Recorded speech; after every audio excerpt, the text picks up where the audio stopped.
Imagine being a human in the year 200,000 BC. Your body would have been pretty much just the same way it is today, genetically, but your mind would have been looking at the world in a completely different way. No telephones, no cell phones, no iPods, no books, no written language. Your experience of the world was one of drives: the drive to eat, the drive to sleep, the drive to procreate. For about 160,000 years, it seems this was the dominant way of being a human being. And then around 38,000 BC, something shifted. A radical new idea entered the mind of human beings. Early man started to feel him and herself as separate from nature, something different. And out of this sense of separation came this urge to control nature and to get into good graces with these unseen gods operating behind the scenes. And so we see the rise all around the globe of these tightly knit tribal cultures organized around very strict rules and rites. And so legions of young, rebellious tribespeople set out to create empires of their own.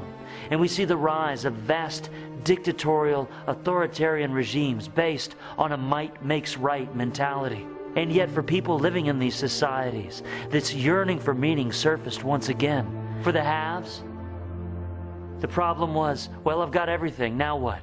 I'm still a human bound to die.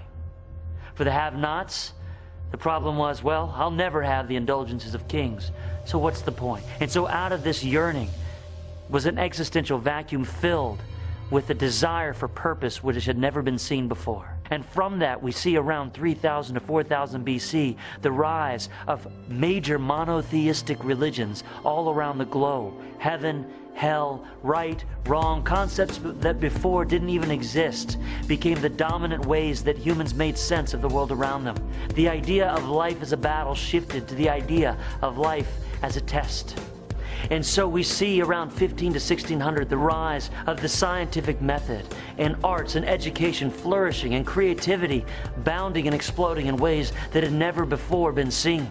An ability to think outside of the traditions of religious dogma. We see the birth of the Renaissance and free thinking in which man used his own wits to try to figure out life on his own merits. And through that, innovations flourished and the Industrial Revolution leading to the mass distribution of goods and services around the globe instantaneously. And so even today, the comforts that we enjoy as we go from work to home and beyond, many of them were born out of this creative, individualistic worldview which worships power, success, and affluence. And yet for those of us lucky enough to have tasted the fruits of this innovation and prosperity, it seems that something deeper once again calls for our attention. There's a dawning, painful realization that prosperity and abundance did not create the happiness we were seeking. A fresh question enters. That is, what is happiness and where can I get it if it's not in this world? And so the turn from materialism becomes a turn towards human beings. So we see around 1900 in this country,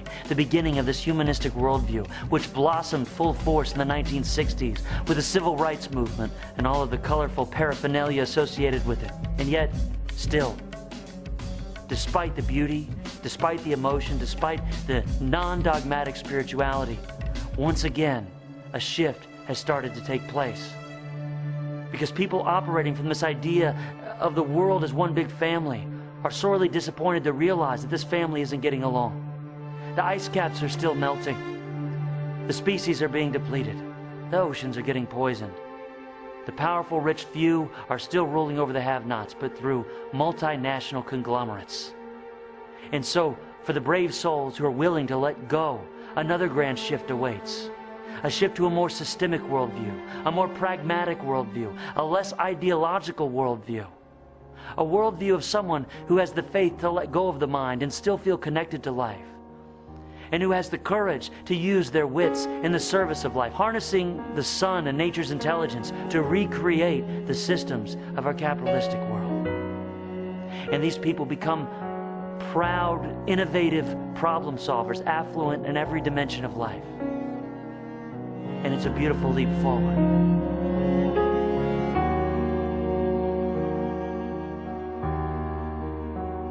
Once people become affluent with form, creating solutions that work on an economic, planetary, and humanistic level, they end up surrendering yet again to a mystery more subtle and more profound than they had ever imagined.